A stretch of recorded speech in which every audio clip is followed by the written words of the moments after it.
Welcome to The Real with Joseph Labman. I am Joseph Labman. Thank you for tuning in this episode of The Real, taking time out of your day to come watch this episode. I really appreciate that. If you haven't subscribed already, please subscribe for me. I'd really appreciate that as well. That's the best way you can support this channel and help me grow my content and grow this channel to where I'd like it to be. Everybody hit the like button for me on the way in on this video today. That also helps promote this video more in the algorithms, helps grow this channel more as well. Please share this content. I would really appreciate that. My guests would as well. If you would please share this episode with someone you know that maybe is interested in the topic we're talking about today. Please leave a comment below as well. We'd love to hear your guys' feedback. You can interact with myself and the guest on the panel and the live chat as well. Whatever we're talking about, just leave a comment there in the live chat. Pop in and say hello. We'll put it on the screen for you. And yeah, without further ado, let's get to the show. Welcome back to The Real with Joseph Labman. I am Joseph Labman. If you guys are having a great Sunday evening, welcome into The Real. If you're new here, please like, subscribe, and share. And welcome to the 300th edition of The Real. This is the 300th episode of The Real. So a great night tonight. Pretty surreal. We made it to 300. And a round of applause to all you guys and everybody that's helped the show. 300th episode. Thank you guys so much. I give praise my Lord and Savior Jesus Christ above all. And never thought it I knew it always could be something, but I never knew it could get to 300. You know, when I first started, I was like, yeah, we'll see where it goes and take it show by show. But I remember my first episode sitting here and all the way to 300 and to see where it's gone and grown and what we're doing now is pretty special. And we're just getting started still. Like I always say, we really are. I mean, we're really just getting started now, and we got a whole lot more planned for you guys coming soon. So especially the start of the new year, I can't wait for it. Got a lot of stuff planned for this upcoming year for you guys that we've been working on for a long time, especially with my development. You guys know my story of overcoming anxiety and agoraphobia and panic. Now that I've really fully have broken out of that in my life, that I'm capable of doing more now. So we will be achieving those things and doing that, and looking forward to it. But also a great great day because the Browns won. It was the last home game today. The Browns got the job done, 13-6 at home over the Pittsburgh Steelers. And was it enough for Kevin Stefanski to save his job? I don't know, but let's get into it. So let's start with the team stats first. Let's like to break that down for you guys. Quick rundown. First down today, Pittsburgh 15, Browns 11. Pittsburgh had 65 plays today. The Browns had 50. Total yards, 291 for Pittsburgh, 262 for the Browns. Total drives, 11 and 11 for both teams. Yards per pass, 4.5 for Pittsburgh, 5.2 for the Browns. Now, passing attempts today, Pittsburgh threw the ball 39 times, only ran it 24 times. The Browns only threw the ball 23 times for 7.4 yards an attempt and ran the ball 25 times for 3.1 yards an attempt. Now, Pittsburgh, they ran the ball for 131 yards today, 5.5 yards per rush, which, you're seeing this Browns defense with the loss of Malik Collins. They, against the run, they have not been as good. That's been the one weakness with this defense down the stretch since Malik Collins has went out. But overall, I think, when they needed to get stops today, they got it done. They got a lot of pressure on Aaron Rodgers throughout the game. Obviously, Myles Garrett was trying to go for the sack record today. Wasn't able to get it, but Myles still impacted the game in a lot of ways. I think that one sack Alex Wright got was mainly due to Myles Garrett getting pressure. He draws so much attention that it freed him up. Alex Wright was able to get back there in the backfield and get the sack. That front line is really good. Even without Malik Collins, they're still very good. I think, when I watch some of the tape and just watching the game on the run defense, I think they're just kind of missed tackles. I see some missed tackles, some missed assignments. Guys, going to the wrong gaps or just not able to contain, not able to rally and tackle in certain spots. So, I think Malik Collins definitely was having a Pro Bowl year and was somebody who I thought was a steal we got. And without him, we haven't been as good up front in terms of stopping the rush. Still very good up front, but not as good as we were without him. But, looking at this game today, the Browns, they got out to a hot start. Shedeur Sanders was red hot to start the game. He was making great passes.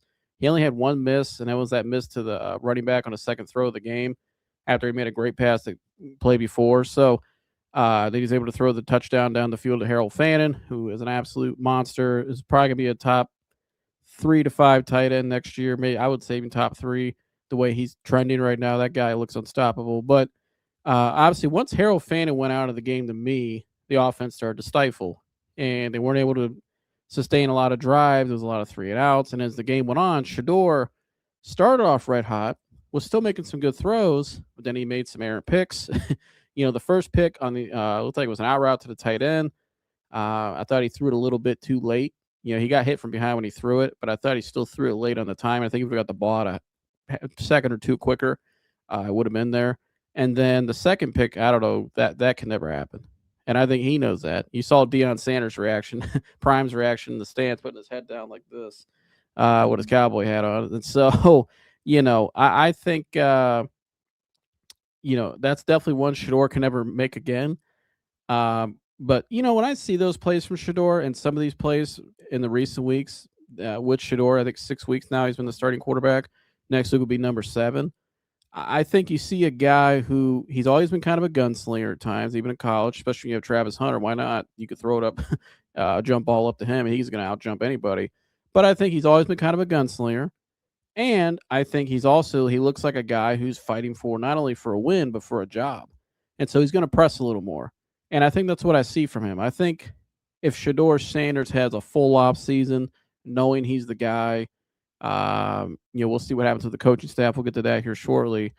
I think Shedeur, and that goes to my next one, is he the 26th quarterback, QB1? Did he show enough today? I think he showed enough where you can still work with him. Again, if you give him a full off season and you let him develop, maybe get a new coach in there if that's what you plan on doing, or just, retooling the offense with personnel, obviously with offensive linemen, get it some more receivers. You get Judkins back healthy. I think you go 3 deep now at running back. I think Judkins, Sampson, and Raheem Sanders, I think should be brought back on this team next year. Excuse me. That guy's an absolute dog. I think I would bring him back, a big physical back like that.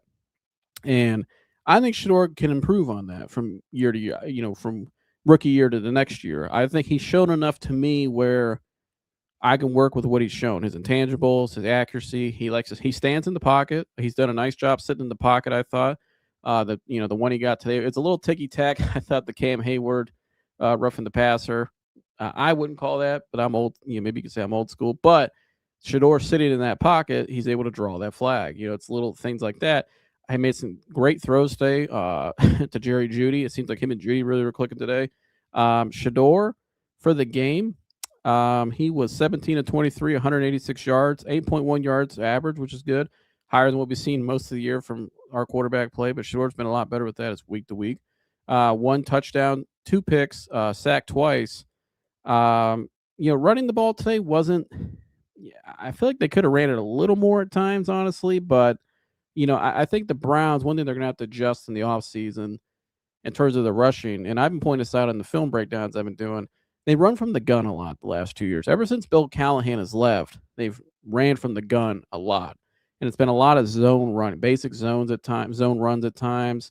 Even when they try to pull guys with a trap or gap, in a gap scheme, whatever they try to pull guys or ram blocks with tight ends, running from the gun, and Tony Romo pointed this out today. It's what I've been trying to point out all along. It's a slower developing play. I feel like the more runs we have back when we had Bill Callahan here, more north and south under center, I think we need to get back to that this offseason, installing that back in our offense. Obviously, better offensive line play. That'll help. But, I think that's certainly something philosophical. I think Tommy Rees, if he's brought back or whoever is in charge next year, that's definitely something I want to see him brought back because I think we're much better there. And I think that's why we're able to run the ball as effectively as we'd like at times, because we were running the ball early pretty good early on. If I could talk, we were running the ball early pretty well. But as the game went on, Pittsburgh started to make adjustments. Cam Hayward started getting in the zone and was getting in the backfield quite a bit. And I think against a defense like that, you keep running the same concept at them, they're going to eventually pick up on it. There's not going to be a whole lot you can do. Dylan Sampson got it going at the end of the game for sure. I think a little bit, he had a couple big runs. Some got called back from, holding penalties and stuff like that. So, Jerry Jeudy, though, for the game, going on the receiving core, 5 receptions, 54 yards, 10.8 yards per average. Definitely one of his better games he's had this year. Now, the stats aren't like big time, 54 yards, but he was effective at certain times in the game when you needed him most. So, honestly, though, Cedric Tillman, one catch today, 42 yards. It was a big one, but there isn't a spark when Harold Fannon's not out there. If Fannon's not out there and Judkins isn't out there, Shedeur's really throwing the guys that have been hit and miss all year, and you got tackles that are hit and miss that really aren't that good. Um, so you have older interior. I mean, besides Luke Whippler now, but when Pochich was in there, but with White or Joel Bitonio out there, excuse me, older guy. You had Zach Zinner in there today at one point. Wyatt Teller, I'm not sure what's going on. I know he's got a calf issue going on, so we haven't really seen a whole lot of him. But the offense got a little stagnant. Like I said, I think either team today, both teams today, I feel like should have ran the ball more, especially Pittsburgh. Pittsburgh, they were some of their play calling today from first and second down to third down. I didn't really understand a whole lot of it. Why you're calling the same pitch play to the right side on third down, wherever that little run was on the third down. They did in the first quarter, they did in the fourth quarter. I don't know why they did that. But then also, with the Browns too, I feel like, again, some of their runs, football situation, like I always said, it's first and second down go together. Third down situation itself, because you got to convert it.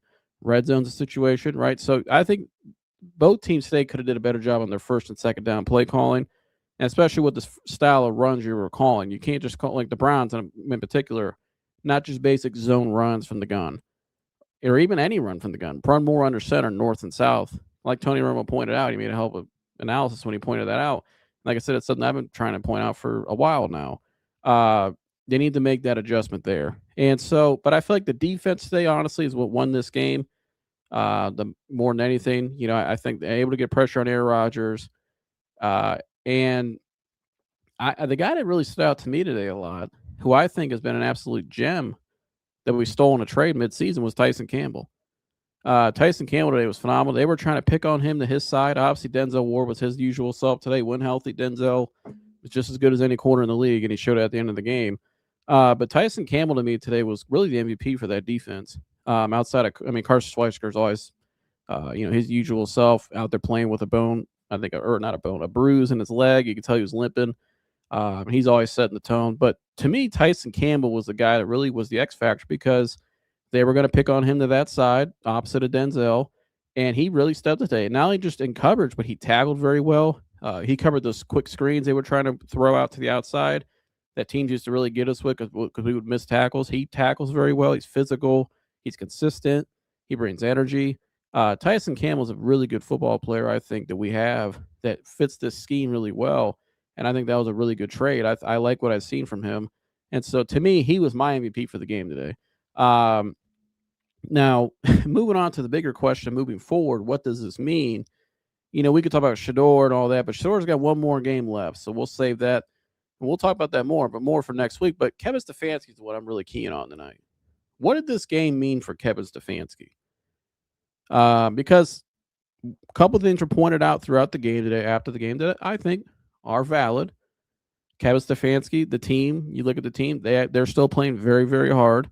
All the way to week 16, right? And they're a 3-win team. They're still playing very hard. They don't seem like a team that's really mailed it in fully. I feel like the Bears game didn't look like they mailed it in. Now, it was really cold that game. But that game, to me, I feel like they tapped out. That's just me. The defense came out early in that game. It looked like 1-2-3 Cancun. Now, they came back home last week. At home, they're playing a lot better. There seems to be more of a buy-in, or I would say more of an energy, and more of a team that looks like they haven't quit. So the last 2 weeks there's been progress there. Today they looked like a team. Today the energy looked like a team that was like they were vying for a playoff, spot or something. The energy was really good. I think a lot of that has to do with Myles Garrett breaking the sack record. I think a lot of his guys are rallying behind him. And I think a lot of it too, I don't think these guys are going to go out there and just, and just play half speed, even if they don't like the coach. Because number one, you get hurt playing football, playing half speed. You get hurt in football playing half speed. And number two, you have a job at the end of the day. You have a game. You get paid to play a game, and you want to put good tape out, because you never know. A lot of these guys aren't going to be back on, are technically not under contract right now. We have no offensive lineman under contract for next year. And we have some guys on defense that are not under contract for next year. So they got to put out good tape, because they want to get either A, re-signed by the Browns, or B, signed somewhere else. So guys aren't just going to go out there and just mail it in. because you can get hurt. Number one, playing hat speed, but also they want to put out good tape for their own interests. But I think, and I think also this is a team with a lot of its core pieces now are rookies. This rookie class is phenomenal. So I think, and younger guys in general, those guys want to go out there. They got nothing to lose. They're already under contract. They're going to go out there and play with heart and with passion from A to B, 4 to 6, A to B, as Urban Meyer used to say, because they're trying to build something here leading into next year. They want to leave on a high. And so, and you got a guy like Shedeur Sanders on the other side of the ball. You got a defense. You got a guy trying to break the all-time sack record. I think guys are going to rally behind that. And you heard the fans; they were really into it. And then or B on the other side, you got your quarterback on offense who's seems to lifted up that unit and has got full buy-in from those guys around him. I think the way they're playing, how much harder they're playing, and I think there's just a different vibe with him out there compared to the other quarterbacks beginning of this year up until he took over. And I think he's a guy trying to play for a job, so he's going 100 miles an hour the best he can every play, giving it his all because he does it. The future's not promised for Shedeur. So as far as Kevin Stefanski goes, though, was this enough today? I don't know. To me, I still got to look. You're still a 7-win coach in the last 2 years. I think. Do I think Kevin's a bad coach? No. But do I think the Browns, for where they are, what do they really need right now? The Browns need real stability, in my opinion. They need somebody to come in and really establish like a real culture of winning. Somebody who knows how to win, right? I think they need more of just that foundational work that I think they've been missing. I think they need restoration is what they need. And I think you have to bring somebody in here that has experience in winning, but also B, somebody who I think is a little more of an alpha. Now, Kevin today, to his credit, was out there yelling and stuff, screaming and all that. I think that was great. I like that for Kevin Stefanski. But I think we need somebody in here that, because I'll be honest with you, we saw this at the end of 2023. Now, that was a different year. It was a much better year. We were an 11-win team. But remember the tone at the end of that year? We were saying, well, these guys, they didn't quit on Stefanski. They still made the playoffs. They were on their 4th-string quarterback, their 4th-string left tackle. Look what they did, right? We were all high. A lot of people were high on Stefanski coming out of that season. And then they fired the offensive staff, which I think he was kind of forced to do that, but it was a bad firings. And the next year was a complete flop. So it's like we've been here before, kind of, in a way where it's like, yeah, well, the narrative is, well, they didn't quit on him, so that's got to mean something that he's the guy. But you still got to look at what has happened, right? I still look at, I got to evaluate the 2 years fully. And I got to see, like, is this a guy that I could fully trust moving forward? Because one thing that's for sure, and this has been written now in multiple articles. This was going viral on Twitter last night. There was a guy on there that his name was Cardiac Kid, I believe, on X. Shout out to him. He had screenshotted this, put this out. I think this is from Jason Lloyd, I believe, wrote this. It says, Kevin Stefanski and Sanders. If Sanders continue to progress well under Stefanski and play caller Tommy Reese, it will go a long way towards continuity moving forward. If Sanders makes enough strides with this staff, including quarterbacks coach Bill Musgrave, to prove he could be the starter in 2026, the Browns will take that into strong consideration when deciding how to proceed after the season. Now, remind you, recently, I believe it was Ian Rappaport last week, we reacted to it. He said that it basically seemed like Andrew Berry is pretty much safe. He's not going anywhere. But Kevin Stefanski did not seem safe, and it was not decided yet either, but that decision we made after the season. We'll see how these last 2 games go, including today's game, and we'll go from there. So, remember, that's different from Andrew Berry. So they made it clear with Kevin that it's not decided yet. It goes on to continue. They might not want Sanders to start over with all new coaches, although there might be a world in which they try to keep Reese as offensive coordinator, even if they make a change as head coach.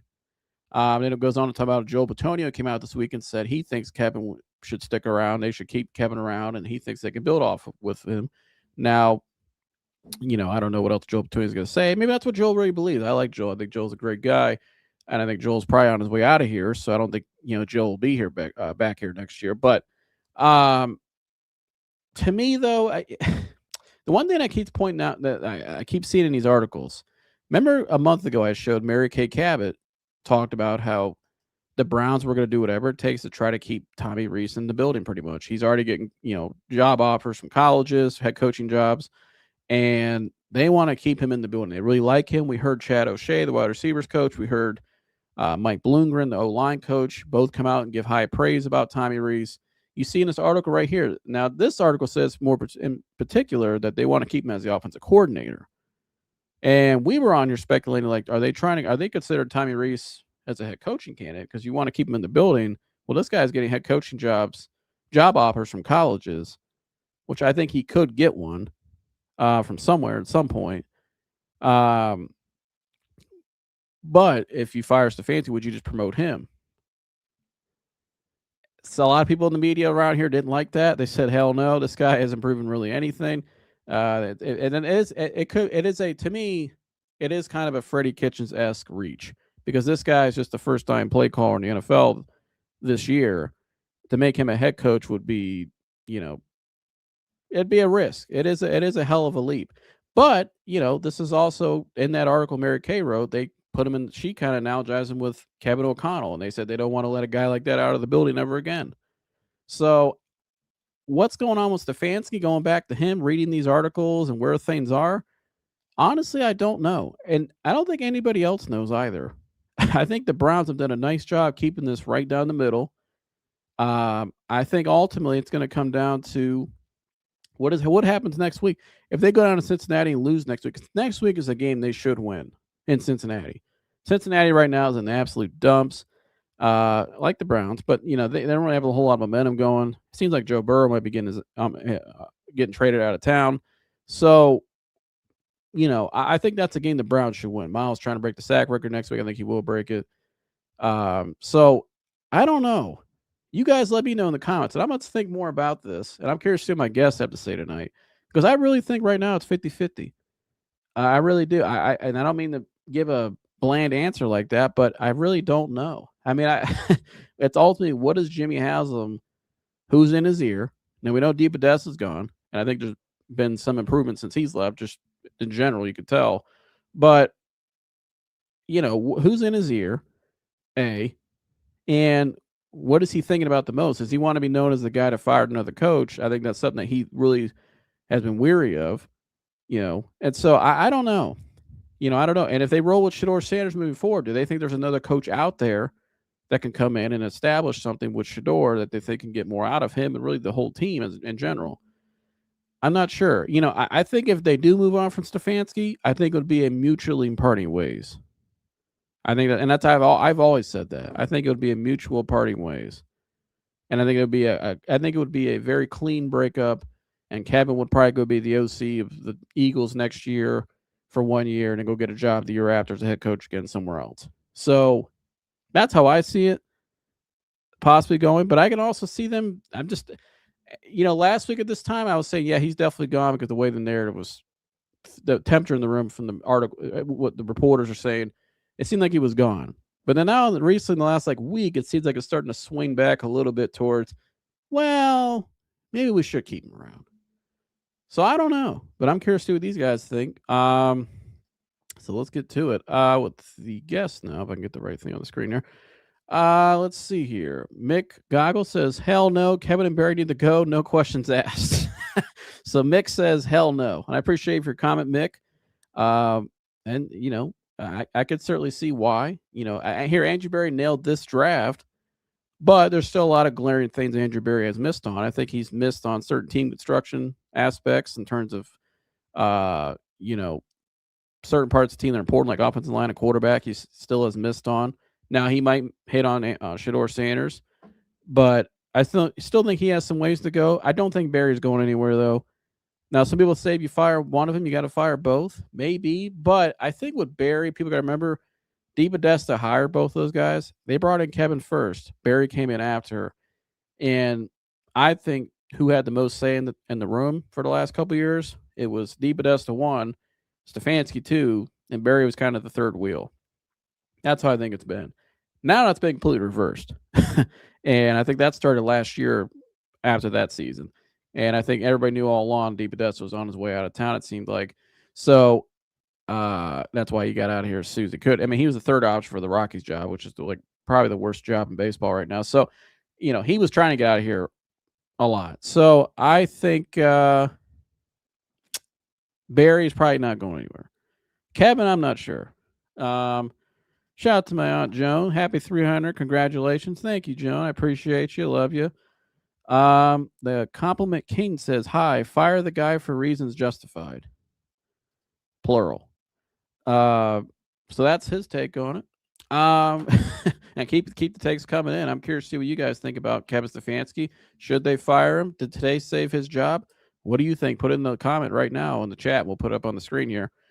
Joining me now are my two guys, always riding shotgun with me. The man, the myth, the legend, soon getting a tattoo, Sir Michael Antonis. Michael Tap. Hello. Also joining me tonight, always keeping it real, getting everybody fired up and rowdy. Jersey's in the house. Jersey. Howdy. Mike, you're not getting out of that tattoo. Nope. As soon as Big Daddy can afford it, Big Daddy will get it. But somebody started GoFundMe for Mike's tattoo. It probably will only need the sum of $300 American. All right. Gentlemen, let's start here. We got a lot to break down with both of you guys. We're talking about Stefanski, we're talking about Shedeur, but let's just start with the game first. Your game reaction. Mike, I'll start with you. Go ahead. Yeah, I mean, we beat the Steelers, so it's always a good day in Cleveland when we do that. Can't stress enough how much I hate that team. Also, it was just funny to see all of the close-ups of Aaron Rodgers' face throughout the day. That man just looked pissed off so many times at the coaching staff of Pittsburgh. Yeah, I mean, Shedeur, I thought looked, like you said, red hot in the first. I thought he started to make some mistakes, and after Harold Fanning got hurt, the offense just plummeted, which, I mean, if your offense is running through a rookie tight end from Bowling Green, now he's a superstar, but like definitely the offense needs retweaked and needs some TLC in the offseason. But as soon as he went down, everything kind of went to shit. Sanders' safety net was gone. One interception was he was getting hit while he threw, but the other interception was completely inexcusable. He was forcing that ball. If he would have, put a little bit more touch on it and like layered it out over, maybe Judy can get to that. But, I thought Shedeur played fine today. I thought he played good enough. And he's continues to go. Never want to throw across your body. Right. Across the field ever. That's like a quarterback sin. But I think he knows that. He was pretty salty after. So yeah, he knows that. He wants that. Put his head down, shaking. He's like, "Son, what are you doing?" Yeah. But go ahead. But yeah, no. Raheem Sanders, I think, is continues to look good. If they want to bring him back as like the third down back, kind of like the bowling ball kind of guy, or just for short yardage situations, I'm all for it. I actually, even Travion Williams looks decent. So overall, I thought the Browns played good enough to win, and they did. The defense continued to look great. Tyson Campbell looked amazing. I'm sorry. Before you go to the defense, what was your thoughts on the offense the play call and the bounce? We saw 23-25 pass rushed. What did you think of the offensive play call today from Tommy Rees? I thought it was okay. I didn't think it was like the best game he's called since he's took over play calling, but it certainly wasn't horrible. I think the play calling was fine. It's just like in the second half, there were a lot of really bad penalties and misalignments, and you can see Tommy Rees even in the box, like getting pissed, like slamming his tablet. And maybe that's they had to call up a couple guys from the practice squad and the receiver. There was a dude whose last name was Carnella. That was fucking running routes for the Browns out there. I thought it was fine. I thought, like you said, they probably should the zone running. Yeah, because Romo pointed that out. Really not just the zone, just running from the gun constantly, how it's slow developing and how the game goes on, defenses really start to pick up on that and they attack the ball a lot harder, rally and tackle. It's easier to really guard. because it's a slower developing play. I feel like that's something we've done a lot for the last since Bill Callahan, because Bill Callahan Yeah. remember was a running game coordinator too, and since he's left, Mike, it just hasn't been the same. Right. I agree with that. And I also think, though, the zone running, like Quinshawn Judkins is great out of that because he's such a patient runner and he has such great vision that when they run out of the zone with Quinshawn, it usually worked. But the problem is, he ain't out there, and then you have those plays in your playbook. And I think also it suffers from the O-line. We have more injuries along the O-line. Tevin Jenkins went out with a concussion, and you got to see Zach Zinner, who I forgot was on the team, go out there, and he didn't look awful. So I don't know why he hasn't been out there more, but whatever. I know you're going on defense though, right? Tyson Campbell. Yeah. Tyson Campbell, I thought looked excellent. He's my player of the game. I think 3 pass breakups. 2 tackles for loss, and he's just such an excellent tackler. I think next year, if they get Martin back healthy and they move him to slot, will be solid as long as Martin is the same as he was. Definitely player of the game was Tyson Campbell. Second player of the game, I'd probably give to Denzel just because you didn't even see anything go to his side until the end of the game, and at that point, Man, he's so good. He's so I've good. watched that guy for 10 years, probably since he was back in Nordonia through Ohio State, and he just never disappoints. Never. No, he's the warden for a reason. You don't even throw to his side. Carson Schwessinger was an absolute warrior. He was hurt and still played through it. I was like yelling at the TV, "Why aren't you taking him out of the game?" when he was hobbling, and it was probably Carson being like, I'm not going out of the game. Yeah. That's just that kind of dude. Hopefully Miles gets the sack record next week. It seems like Miles had a great quote after the game. It seemed like they were trying more so to stop him from getting the sack record than they were trying to win the game. Is almost what it looked like at certain points. Almost like they forgot to win the game. I mean, like Pittsburgh was running for 130 something yards, 5.5, and they just kind of abandoned the run a little bit at the end of the game. I thought, like, at key moments, like, and Bill Cowher even pointed that out in the post game. Like, why didn't you guys keep running the ball more? Like, you were running effectively. That's been a weakness for the Browns defense for the last couple weeks since Collins went out. And yeah, I agree. It's like they just were so like, you're not breaking the record against us. It's like they forgot to do all the other things that were about winning the game. Yeah, and so I thought that was funny. And here, if the Ravens beat, and I have no love for the Ravens, neither do either of you, but if the Ravens go out and beat the Steelers next week and they miss the playoffs because of the Browns, I will heartily laugh. But yeah, overall, I mean, classic AFC North kind of game, like grind it out, defensive game. But yeah, that's pretty much it. And to end it though with Kevin Stefanski, I don't think this saved his job. We'll get to that in a second. Save that for a second. We'll get to that in a second. Saving it. Dan Malott, good to see you. He says, happy 300, guys. Feeling a little under the weather after a weekend ski trip, or else I'd definitely be joining you. Proud to be part of the show and all the companionship over the years. Go Clowns. Appreciate you, Dan, for all your support and contributions over the years. Love you, brother. Raheem Sanders, Sal Canella, Valdez Scantling. It looked like an XFL game out there with some of the offensive players on the field on both sides today. I actually think Raheem Sanders is somebody I think they should bring back. I like him. I agree. He's not a starter, but he's a big physical guy you can rotate in there. I think he's been pretty effective the last couple weeks at times. I just think we need to adjust some of our running scheme and our timing and when we run the ball and stuff, but that's just me. But Jerry, I'll go to you real quick. Your thoughts on today's game? Well, I didn't get to see the first quarter. After Harold Phantom was out, so it seemed like what you were saying, everything changed after that.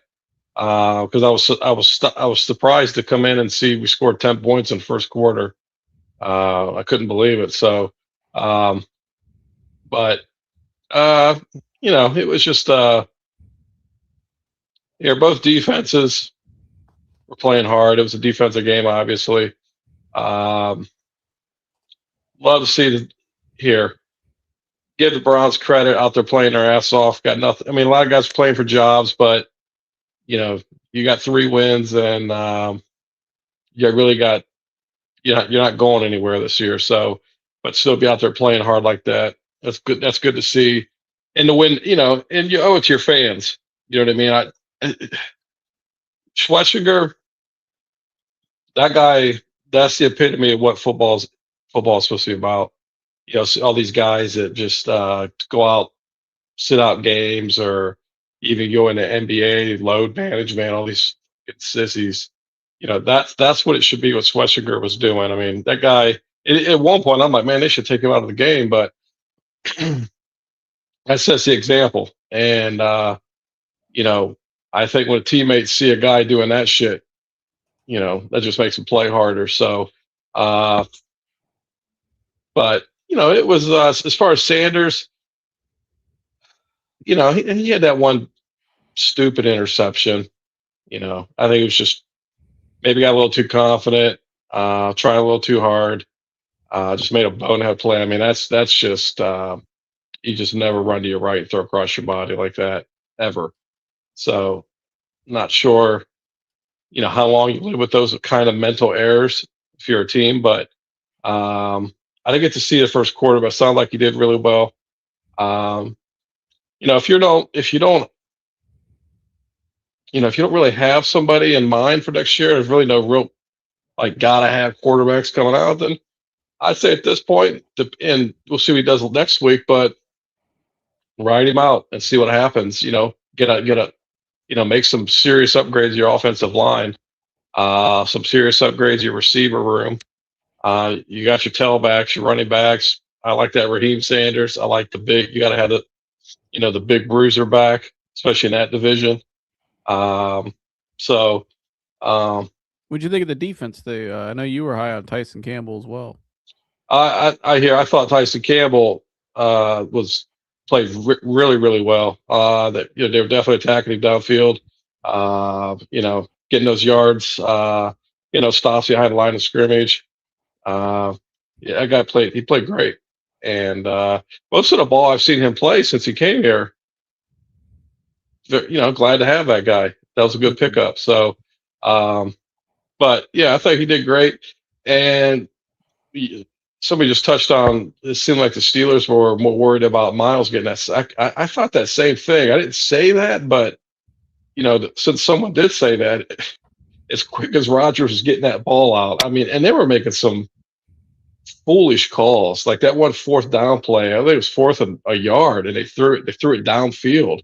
Yeah. I mean, it just seemed like they just made some foolish plays. I sat there today at sometimes I wonder, how did that team win 9 games? I'm just I watched, I'm like, they don't really look like a very good team to me.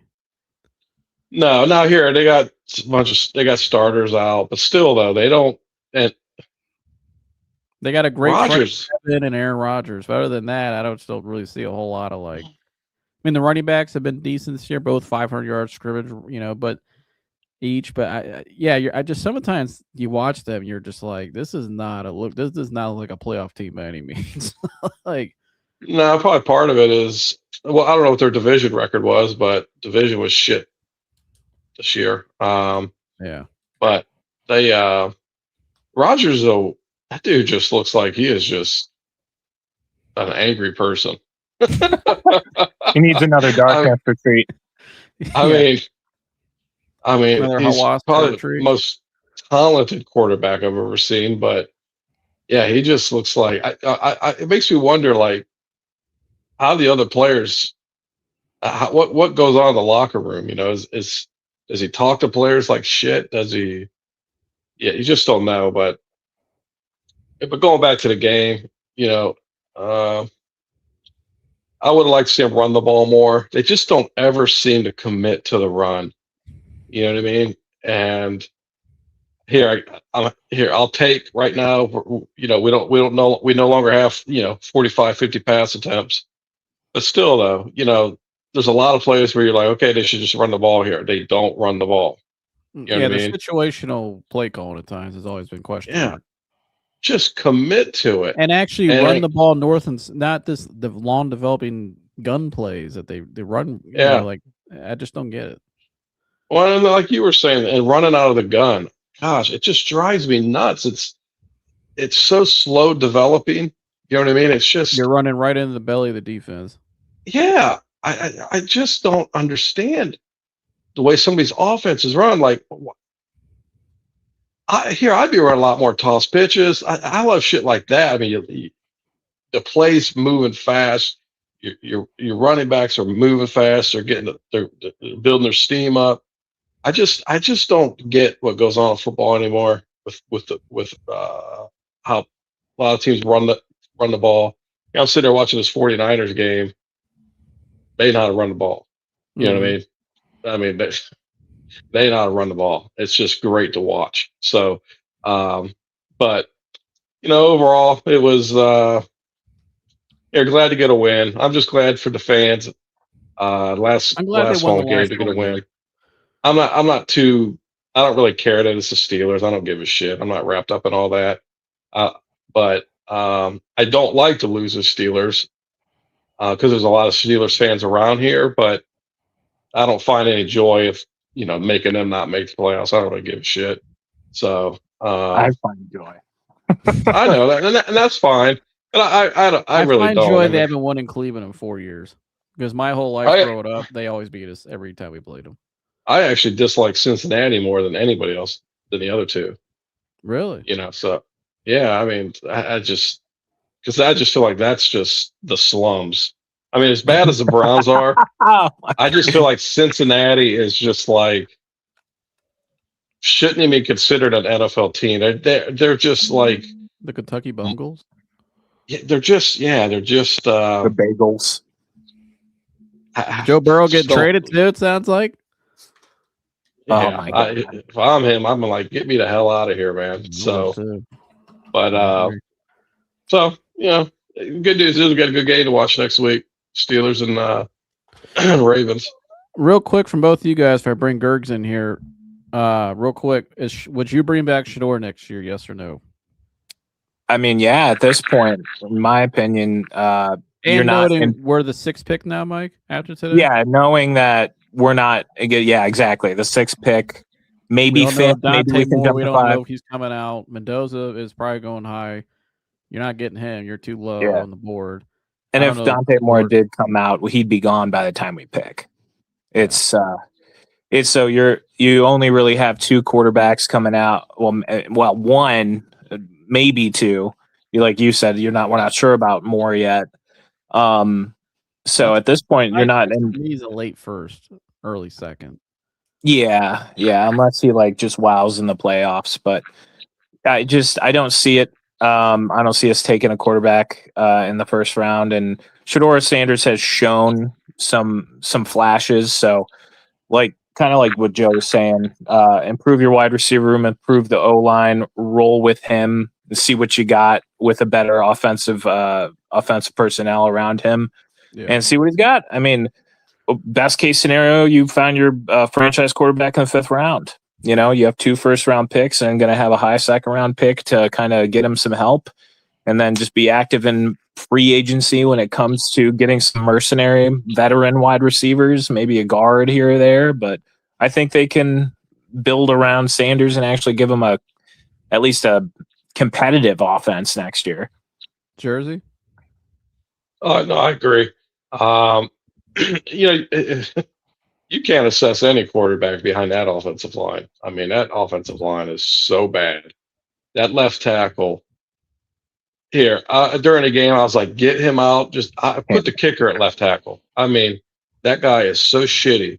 So, yeah, I say bring him back. I don't think Sanders has done anything that's or anything remotely close that says booty or get rid of him. You know what I mean? So, I think he's shown enough to be here to be given a fresh, upgraded offensive line, get some help at receiver. You got your tight end. Bring in different coach, and I think you roll with the guy, and and like you said, given a whole off season knowing he's going to be the guy. Mhm. And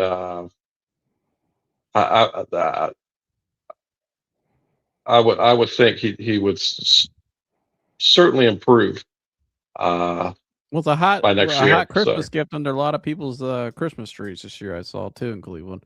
oh, There was a lot Jersey. of there was a lot of viral jersey opening moments from kids and adults. So that was pretty cool. Yeah, Marvin, I say oh, go ahead. I say you run with him. Shout out to Marvin Woodbury. He said from Arkansas. Appreciate you watching Arkansas, my friend. Got my Shedeur Sanders jersey yesterday. There you go, right there. And they won today. So you brought us some good luck, Marvin. Keep wearing that jersey. Maybe we'll win every week. Dan says Stefanski improved his win total to 4 this year. Get this guy another trophy. And if he gets to 5 wins next year, another contract extension. Dan says the Browns need to attack free agency for linemen and wide receivers because the no-brainer at their current pick position is Caleb Downs. I like Caleb Downs. I think if you put Caleb in that defense, my gosh. But it's gonna be interesting to see what happens. If they can get a receiver via trade, I think that's a possibility. Because then you could take a lineman with your second first round pick and your first and your next two after that. Caleb Downs in that defense would be nasty. I'll just leave it at that. But Gergs is in the house now, straight out or from Detroit. Gergs, what's happening? What's going on, fellas? How are ya? What's up, dude? Welcome to the eliminated from playoff contention group. Yeah. Yeah, rough year for all our well, Dan's team's still in it. If they win next week, they'll win the division. So Yeah, at 7-9, not because they're good. Yeah. Lousy division. Anyway, They need to do away with this division bullshit. It should go by your record. They just lost to Mike McDaniels and the Dolphins. Baker They Mayfield. lost? Baker Mayfield threw 2 interceptions against the Miami Dolphins defense, which has the equivalent of me and Chris at corner. I saw Quinn Ewers had a great game, but damn, I didn't know that. Gergs, welcome on in. Your thoughts on the game, and then what do you think of Sanders moving forward? We'll start with the game. What's your thoughts? I mean, just the Steelers' offense without DK Metcalf was atrocious. The Browns and Ravens need to thank the Detroit Lions fans immediately that got DK Metcalf punched or suspended for 2 games because he punched him in the face. That dude won the lottery, bro. Hillbilly lottery. But no, I mean, honestly, well, to answer that, absolutely not. But it wouldn't surprise me. I mean, we'll get to that next. We'll stick with the game and Shedeur though first. Yeah, the game itself. I mean, it was an ugly game. Outside of the first 2 drives where you got 10 points, I mean, it was just an offensive struggle. Defenses, I mean, played well. I think Wright played really well. But I mean, you're the Steelers. You're without your 2 best players. I mean, you're without DK Metcalf and you're without TJ Watt, and you're in the rain and in a nasty weather game. And I think that they were very worried about Myles Garrett. Yeah, I think that was a little bit too crazy. I guess the thing that really I just don't understand was, one, going for it on 4th and 1 if you're the Pittsburgh Steelers and just throwing it instead of running the ball, especially against the Browns, who, since Harris got knocked out, has been just getting carved up. I didn't like that call. And then you're going to throw to Denzel Ward, to Scantling 3 straight times with Denzel Ward on him. I didn't get that. Yeah, I didn't get that. It was almost like, I don't know. I've watched the Steelers the last 2 weeks. Obviously last week against the Lions, where the NFL called a phantom pass interference on Tesla that made the Steelers win, and then it just seems like they needed to set up, next week's game against the Ravens and Steelers next week. and they made them just throw to Scantling 3 straight times. Like it wasn't even an offense. Like it's just like, hey, Rodgers, just freaking snap the ball and just throw it to Denzel Ward's direction. Like like you're not gonna do any crossing routes. You're not gonna do anything else. You're just gonna lob it to Valdez Scantling. I mean, Good old like, Valdez. who has Denzel Ward on him? I just it just made no sense. Like it just. Yeah, I mean, Scotty Miller at least made some plays. Could have went back to him. Well, yeah, you have Scotty Miller, or you have your 2 tight ends. I mean, I know Washington was out because he was hurt, but You still got Joe New. Yeah, you have John New and you have Firemuth. I mean, it didn't make much sense to me. The whole game. I like defense too, so I didn't mind the defensive game. It's just sloppy offense. As far as Shedeur goes, I mean, you just don't have much. I mean, I've been saying it all year. It doesn't matter who you put at quarterback. The Browns' offense just sucks. And the moment Harold Fannin got hurt, that offense was back to just poop. I mean, it was just. I mean, even the Fannin touchdown. I mean, it wasn't really a good thrown ball. Fannin just made a great adjustment, tweaked his hamstring in the middle of it, and still came down with it and got the touchdown. But after that, I mean, I guess Judy had 5 catches for 50-some yards. Yeah, that was at 7 targets. That was it. Yeah, but I mean, the offense was the offense. Again, not Shedeur's fault. Shedeur was given the hands. He's the cards that he's playing, but I don't know. It's just a sloppy football game. What do you think, Gergs, with Shedeur Sanders, going back to him, would you, if you're the Browns, you're the 6th pick down the draft. I don't know if Dante Moore's coming out. Mendoza's probably gonna be a little higher. He'll be off the board. I mean, do you just roll Shedeur moving forward if that was you? Yeah, I mean, here I've said it for a year straight. I wouldn't touch the quarterback position until you get pieces. Like, you have to get pieces. And yeah, I mean, I would invest my draft on building around, and then you could reaccess in 2027. But it also just depends. I mean, is there a guy that they really, really, really, really like? We'll see through the process. Are they willing to trade both their first round picks and some else for Mendoza? I mean, who knows, right? I mean, who knows? Mm-hmm. I tell you one thing I don't see is the Raiders and Mendoza together. No. No. I don't see Mendoza going into Vegas. And well, Jersey, you threw out a guy for who do you think Vegas going to get for quarterback? Jersey, you mentioned it last night. Burrow. Well, that's impossible because Burrow is going to the Detroit Lions. Yeah, I think if Tom Brady gets in his ear. No, it wouldn't surprise me. And I think that's a kind of place where Burrow would like to be. And the NFL needs Vegas to be big. They need them to be big. And Burrow does love getting sacked, so I'm sure he'd love it on that Las Vegas team. And will Mason Crosby be back on their team next year? Max Crosby, not Mason Crosby. Excuse me, Max Crosby. You're good. I mean, who knows? I mean, I know that he wanted to play today and they shut him down, so he's not. I guess he wasn't really happy with that. But he walked out of practice and then he was.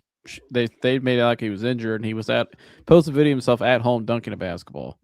So, the good news that doesn't seem like it's going anywhere.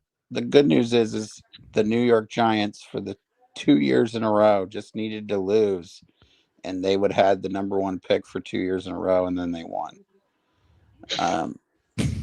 So, yeah, I mean, we'll see how that goes. I see the owner firing the GM after that.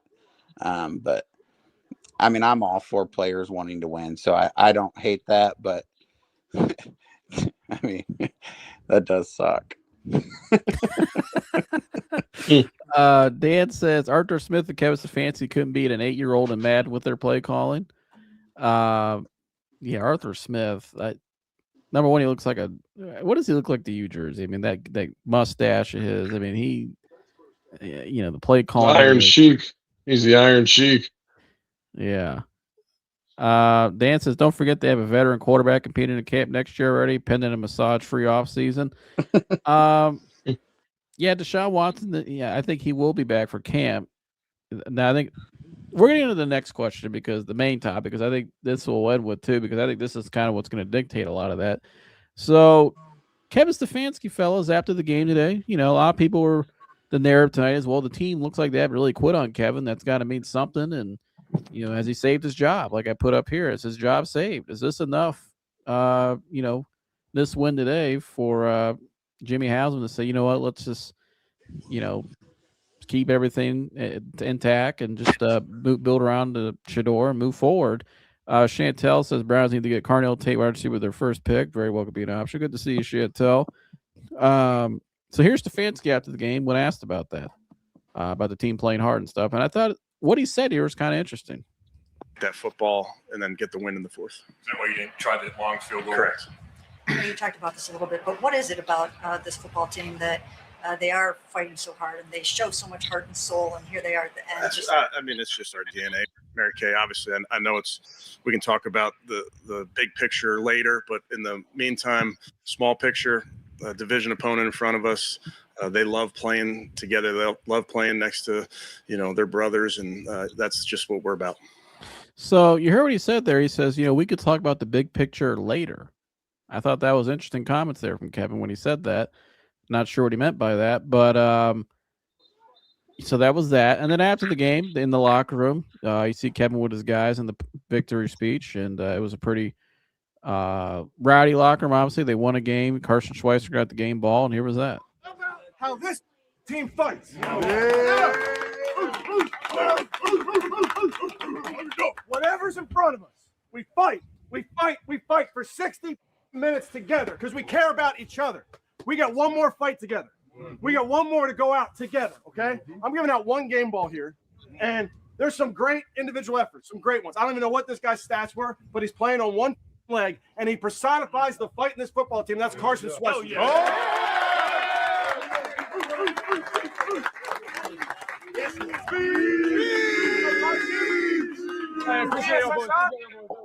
Hey, I love going out there with you guys. Hey, I'm gonna fight until I can't walk. You gotta carry me off the field. All right?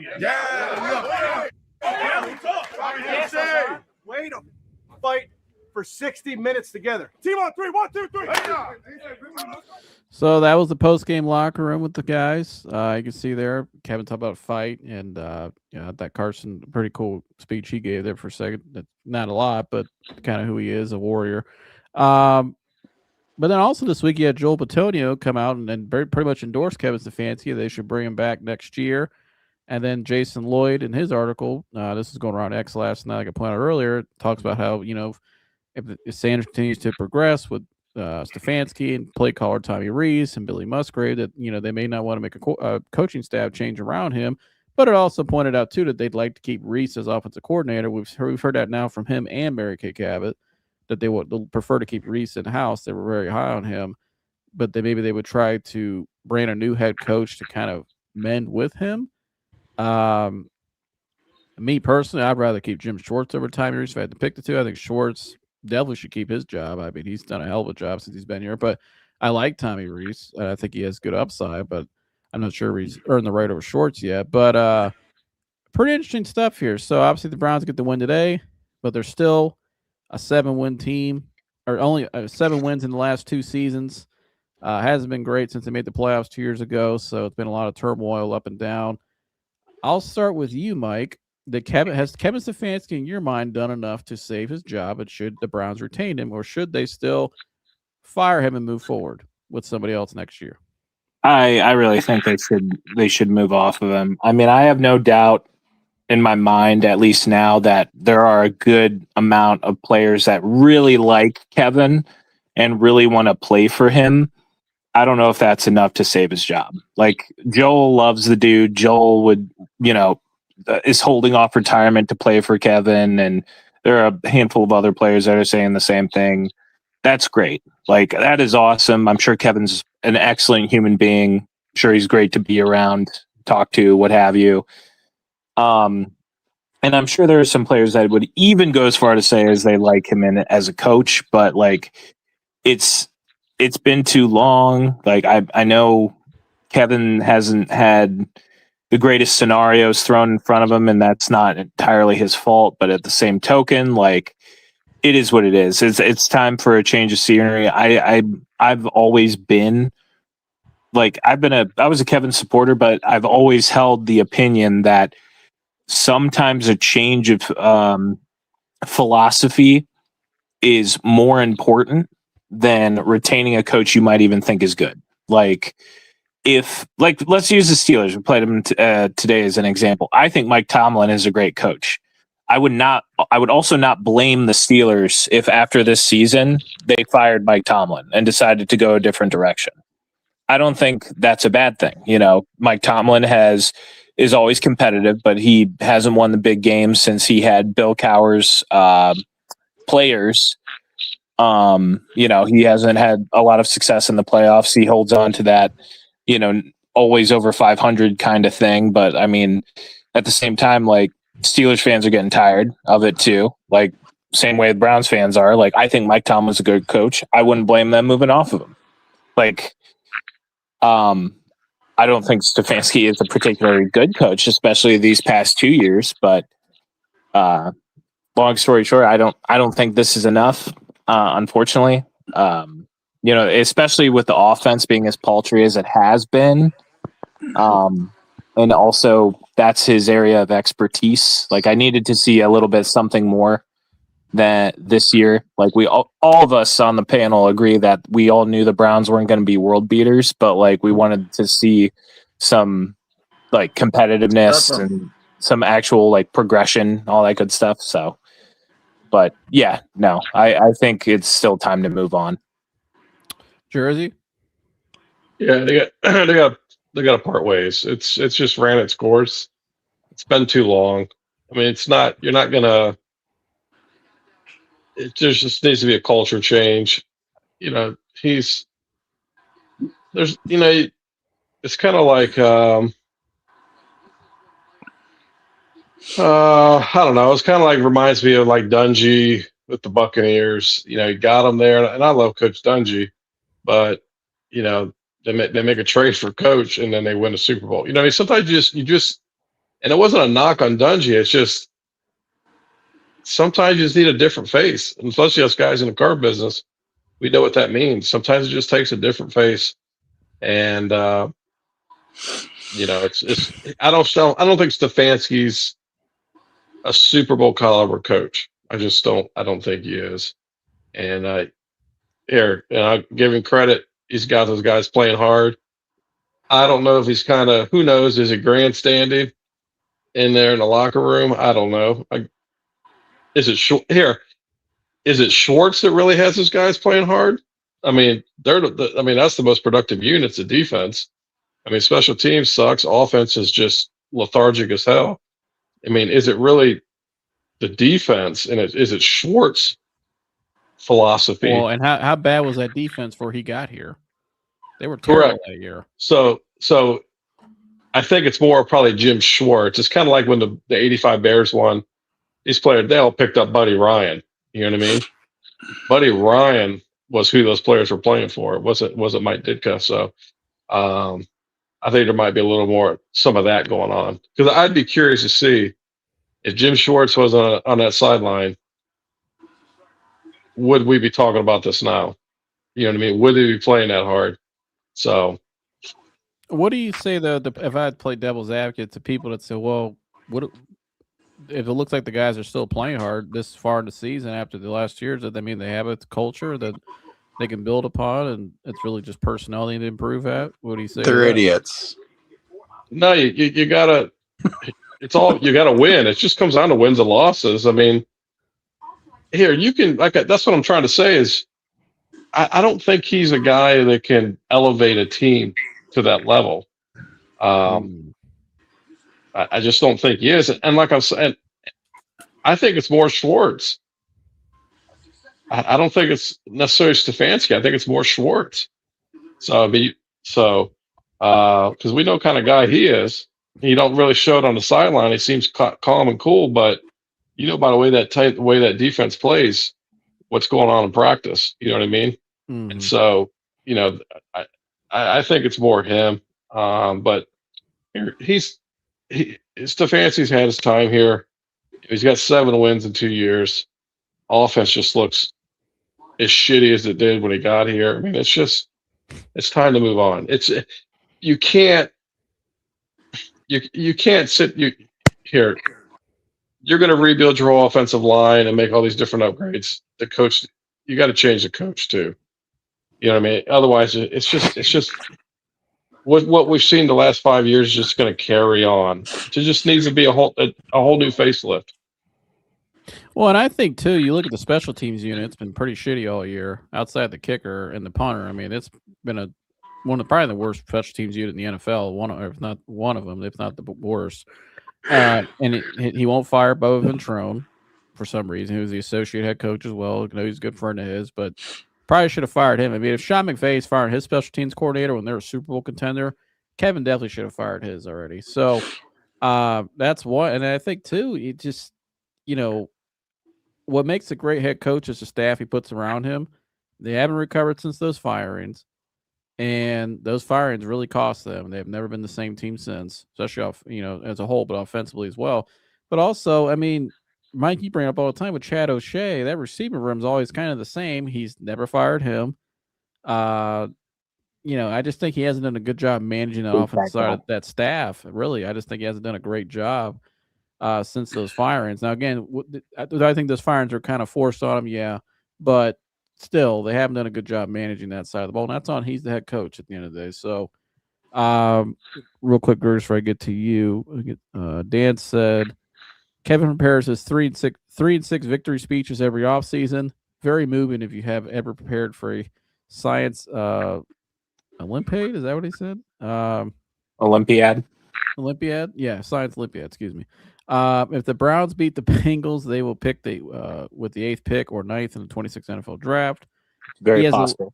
He has the 11th lowest winning percentage in all of NFL history after 100 games as the head coach. Go ahead, Gers. I'm pretty sure that they can't get lower than 7, even if they win. But that's neither here nor there. I mean, we're talking about the 7th overall pick. I mean, here, if Kevin Stefanski gets retained, the Cleveland Browns should not have a single person show up next year for them. It would be a joke. He's 44-56. He has 7 combined wins in 2 seasons. He can't even have a good staff because he doesn't even know how. And he's horrible. He can't manage a game. I don't understand. Joe hit it right on my head. That was my point. Like, for the people that think and say like, oh, he at least they're playing hard for him. The only ones that I see playing hard are their defense. It's true. There's a defensive coordinator there that's a veteran coach in the NFL that's been coaching for years upon years. And for you to tell me they're playing hard for quote unquote just Kevin Stefanski, I find that hard to believe. I mean, I don't see it. I don't understand it. I would have fired him 2 seasons ago. He's 1-2 in the playoffs. That means 3 total playoff games. And the one they won, he was in the basement at his house. Exactly. But The other two were absolute blowouts. They looked terrible, ill prepared. I mean, I don't see how you look at the job that he's done over the whatever and say to yourself, yeah, he deserves to keep his job. I don't get it. I don't understand it. I don't understand how anyone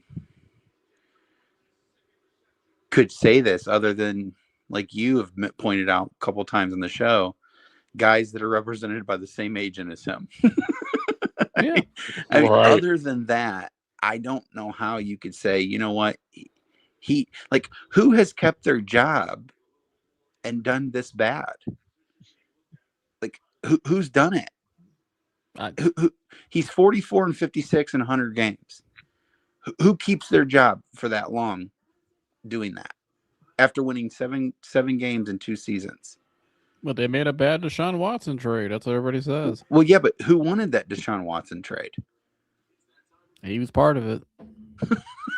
Yeah, but again, I'm gonna go back to here. That's his job as a coach, and to put players around Watson to help Watson get back to what he was, and they didn't do it. Nope. That's that right there. I mean, yeah, when a team drops $230 million on a player, all guaranteed, the coaching staff is expected to develop that person and coach them up, and they didn't. You know what I mean? So, and not everybody in that building thought Deshaun Watson was terrible. Wait, he wasn't terrible. No, I'm he saying still like wasn't. no. Their whole point, and Stub Mitchell is gonna be coming on. I'm gonna try to get him on next week for the season finale, but he's talked about it on his show. Even this week, he goes, he did a poor job with Watson and getting him ready and building getting him where he needed to be. He goes, we did a bad job managing him as a staff. We failed him pretty much.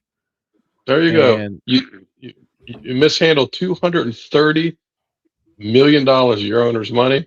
Get the hell out of town. You know what I mean? A lot of them guys in that building, coaches and players, said, no, we watched him practice and spraying stuff. He's still like a guy who had it. We just didn't do a good job of mentally and with his confidence of getting him where he needed to be. He's an offensive guy. They don't score points. After halftime, they make 0 adjustments. They scored 10 points early. They didn't score anything until the fourth quarter and it wasn't really the offense that got them down there. If I'm mistaken, wasn't it just after the fourth down that they went for it and they stopped them? Right. Yeah. That was You've done nothing on the offensive side of the ball after halftime all year. Why is this even it's the only reason why it's a question is because people genuinely know the Cleveland Browns do everything that they shouldn't do. And that's the only reason why it's like, oh, they might keep Kevin Stefanski. Because they think the Browns are stupid, not because they think it's actually smart. They know that the Browns just have a history of making bad choices. So that's what they're banking on. That says, oh, they might keep Stefanski, because no one's going to just keep Stefanski. Anyone with eyes, does anyone watch football? And Gergs, what do you think of the whole he's got a job lined up if he leaves? Again, that's sounds like agent talk. Somebody, exactly. That's just somebody saying, and I'm sure he does have a head coaching gig. I don't know why anyone would in the NFL would hire him as a head coach right away. I mean, personally, but I mean, I don't know. I wouldn't. I tell you that. Well, and I think the thing people say is, well, they know what he went through in Cleveland, and I get that, but the main culprit's been out of the building for almost 2 months now. He left and went to baseball, so we've seen Kevin for over a half season without him, and there's still been times where we're like, what the hell? It's still the same stuff at times where we're scratching our head with, especially that Tennessee game. I managed that at the end of the game. I mean, it's the just main culprit was the one that hired him.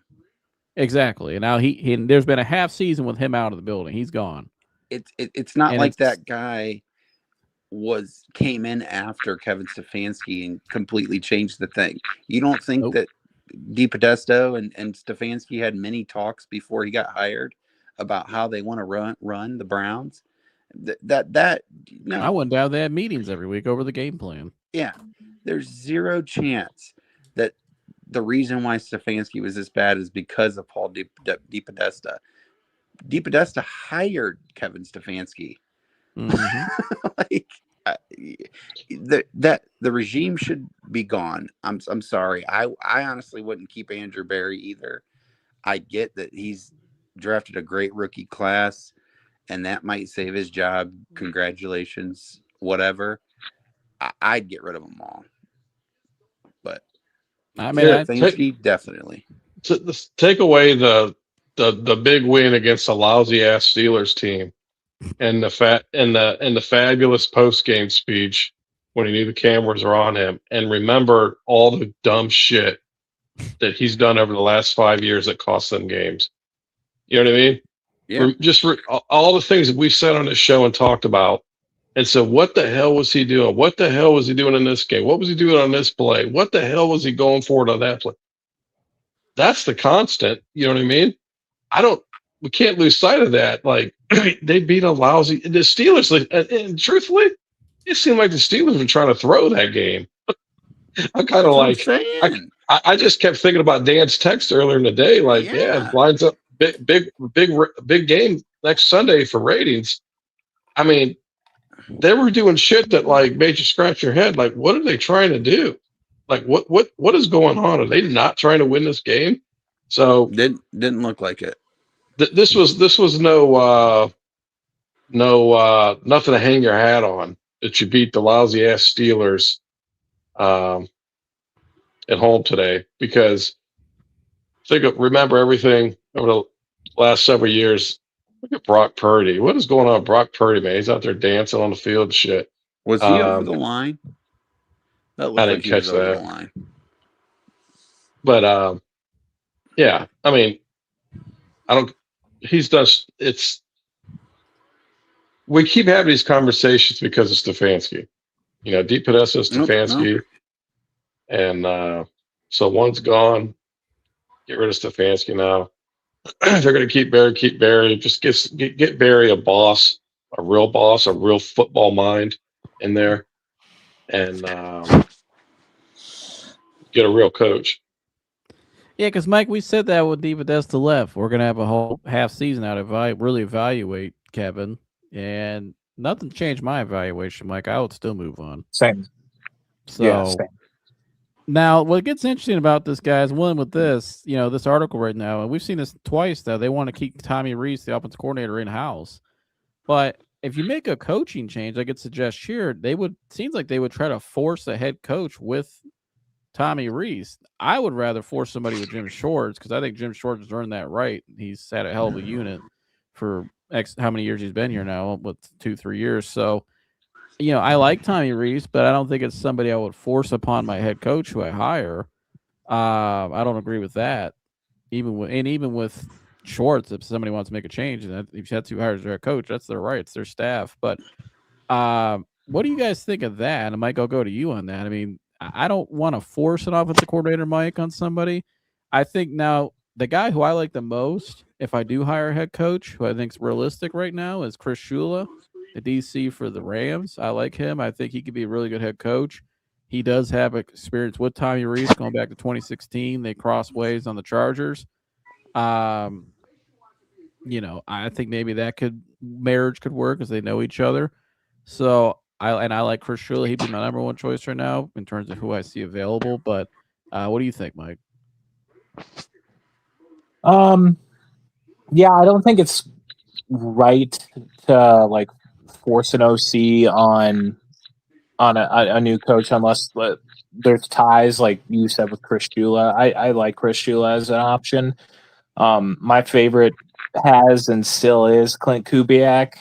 And at that point, Tommy Rees kind of loses a lot of his like autonomy, I guess you could say. Clint Kubiak doesn't strike me as a guy who would let Tommy run his offense.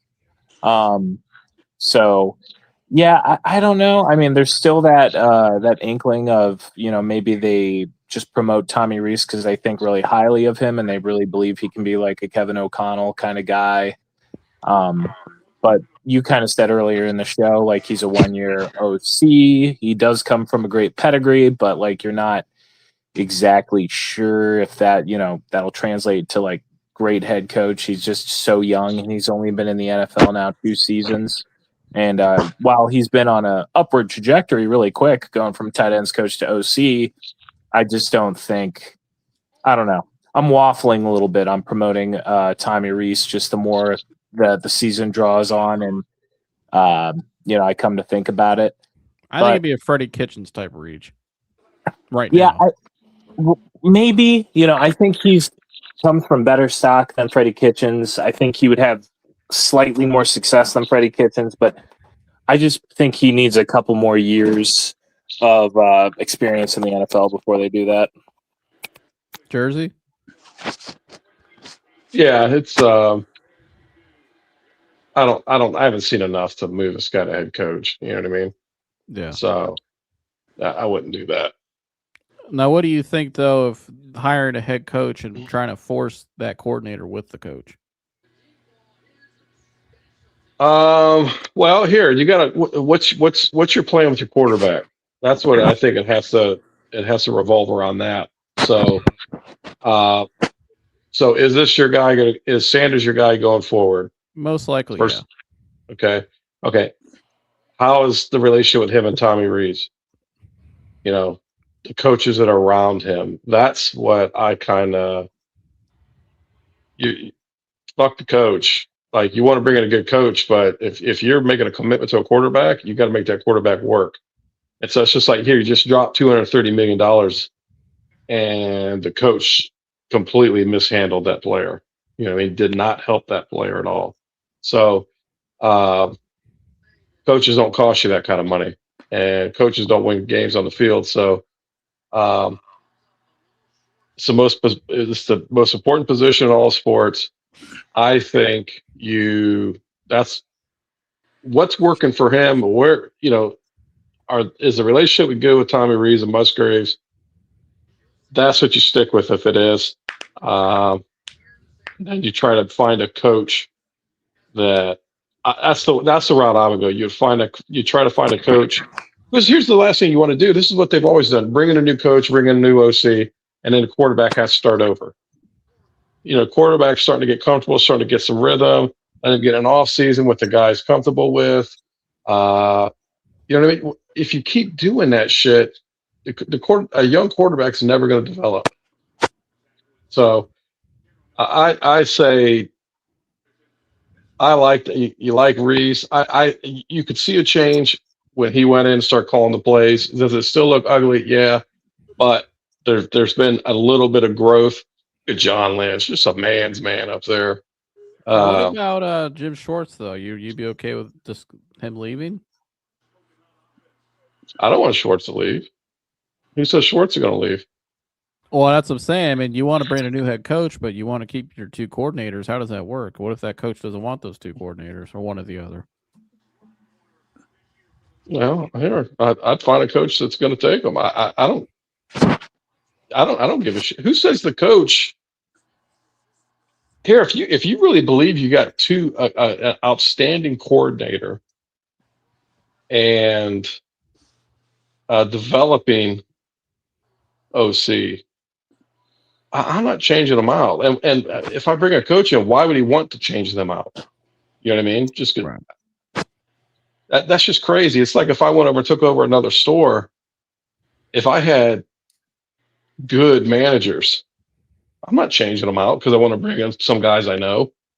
If they're very good at what they do, or I feel, you know what I mean? There's promise there. I'm not changing them out, especially if all the rest of the staff is comfortable with them, because now I'm completely starting over with everything. So, and there is one guy who has a relationship with both. Now he's 70. I don't think he's ever coaching again. That's Nick Saban, but you know. Right. It's the Well, I only one think Nick know. Saban, Nick Saban has enough personality and presence to where you could put him in a front office and just where he's at practices all the time, and it's kind of like Pat Riley. Spoelstra's there, but Riley runs the fucking team. You know what I Yeah, mean? exactly. It's the same thing. And I would like that. So yeah, I agree. Dan says they were bringing Tua to be a mentor to a third-round pick investment. Dylan Gabriel. Well, I think Dylan gets traded to Miami, maybe, or somewhere, but Dylan's out of here, I think. Gergs, what do you think about all this? I just think it just depends on what coach you bring in. I mean, if you're going to bring in a veteran coach, one with experience, I think that they're going to probably want to bring in their own guys, the ones that they trust, or interview Tommy Reese or whatever. But I definitely think that if you hire a first-time coach, you're going to be able to do, and tell them how it's going to be. I'll go with the Kubiak. I'm telling you right now, I just see another Kevin Stefanski in him. I would not hire him. That's like one of the ones I'm like scared of. Well, they do come from the same system, which I know hasn't really played out well in the postseason. Yeah, We'll see how Seahawks do this year. I'm not a big believer on that. I really like McDermott guys. Or McVay guys. Sorry. Yeah, I really like McVay guys. Yeah. I like Shula the best. But I mean, I want a guy that has been a head coach before. Honestly, I think that the Browns need that. What about Brian Flores, says Chantel? I love Brian Flores. He's a culture changer. He could probably bring in a good, you're not gonna have to worry about him calling the offensive plays and being a head coach. You could could you imagine Brian Flores and Jim Schwartz together defensively? Yeah. Well, that would be nasty. I think Schwartz would leave at that point, but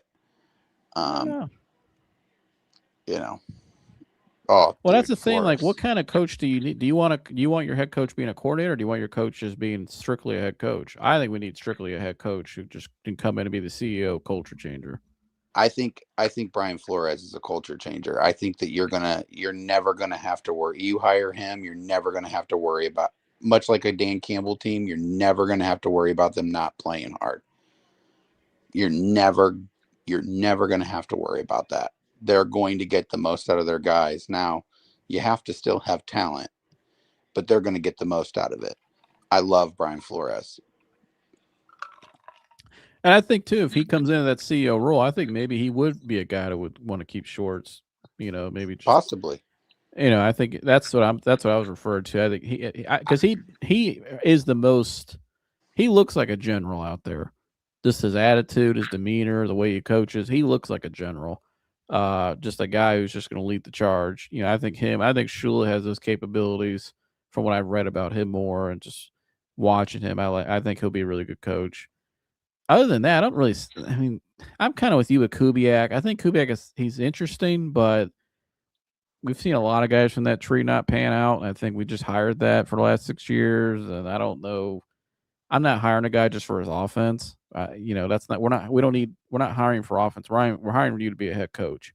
All right, can you do all the things we need a head coach to do? Because that's what we've been missing, in my opinion. So the other thing I would say, and Dan mentioned this a couple weeks ago, is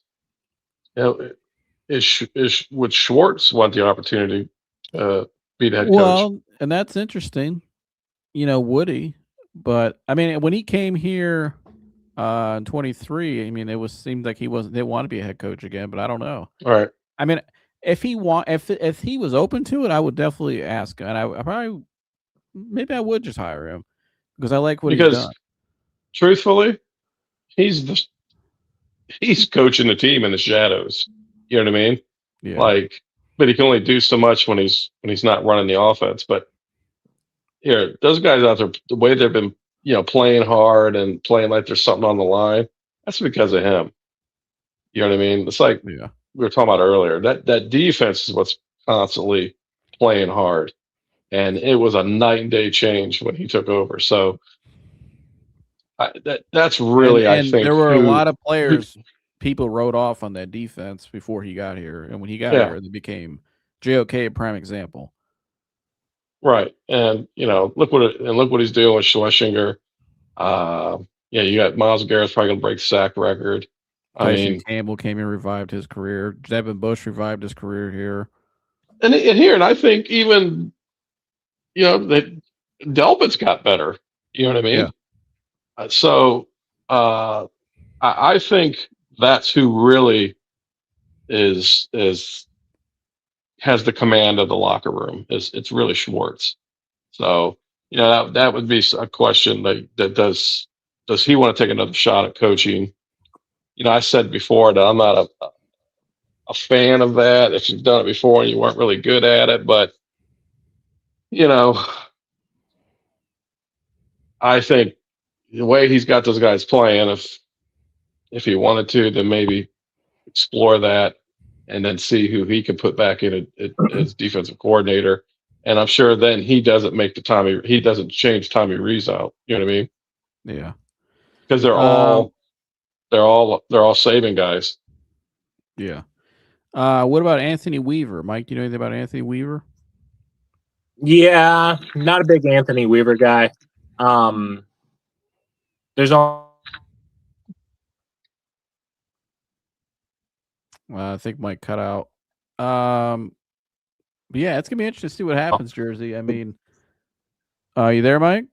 Yeah. Oh, did I cut out? Yeah, you cut out. What were you saying though about Anthony Weaver, real quick?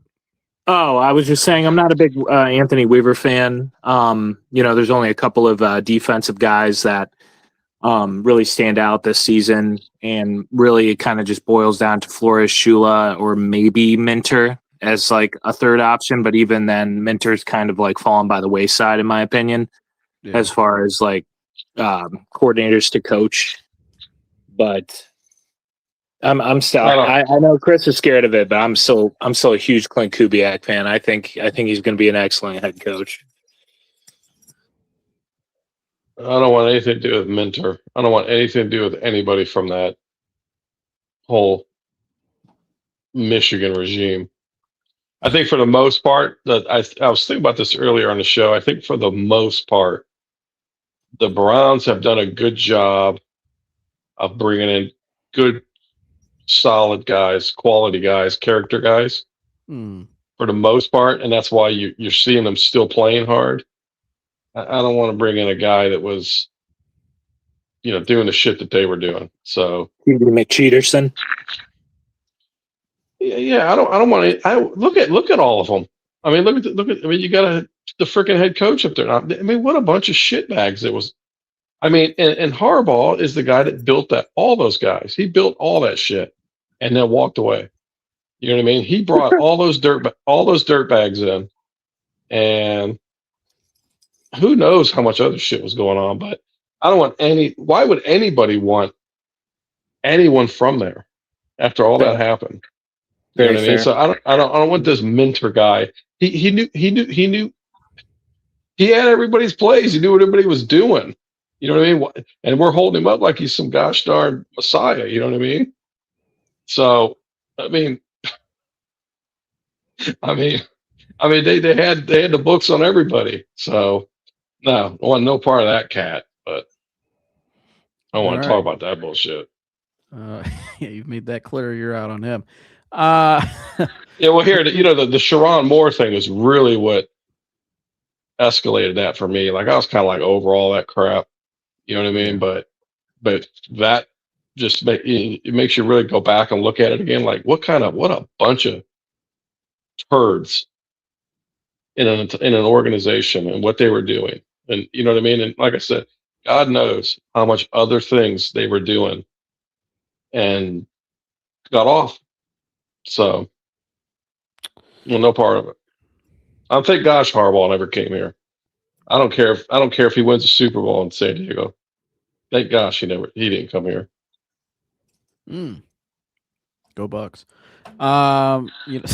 Especially this week versus Miami. By the way, you got a score prediction real quick, guys, for Miami and Ohio State Cotton Bowl this Wednesday, New Year's Eve.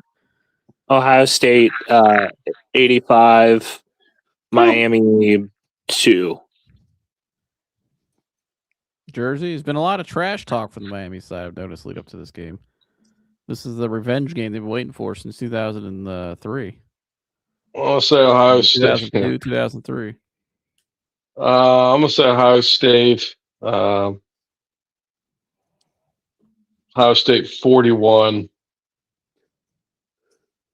Miami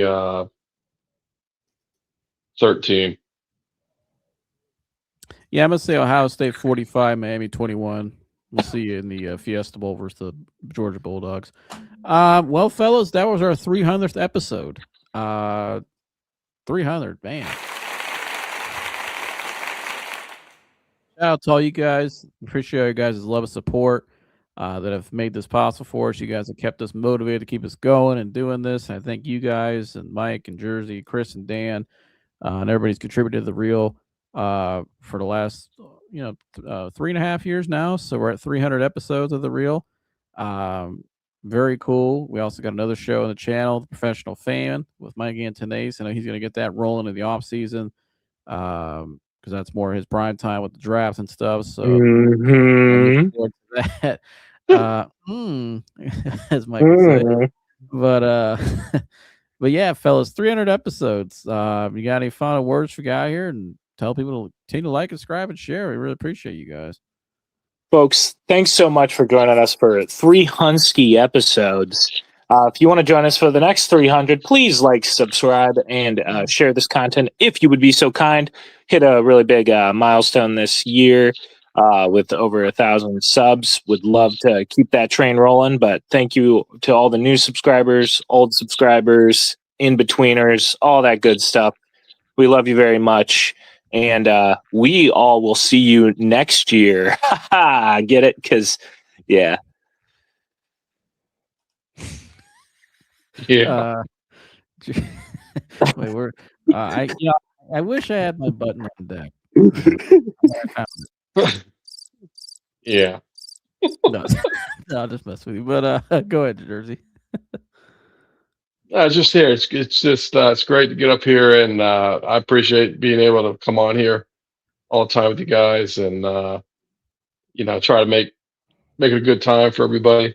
I love to make people laugh, and that's what it's all about. Just people having an outlet, having something they enjoy, and you do a great job with it. I've seen firsthand. I sat there, and your mom and I with your sister, and we talked for probably a year before you started it, and so just see it develop the way it has. It's just it takes a lot of work for anyone who, people are watching this. There's just so much thought and effort by Joseph and belief.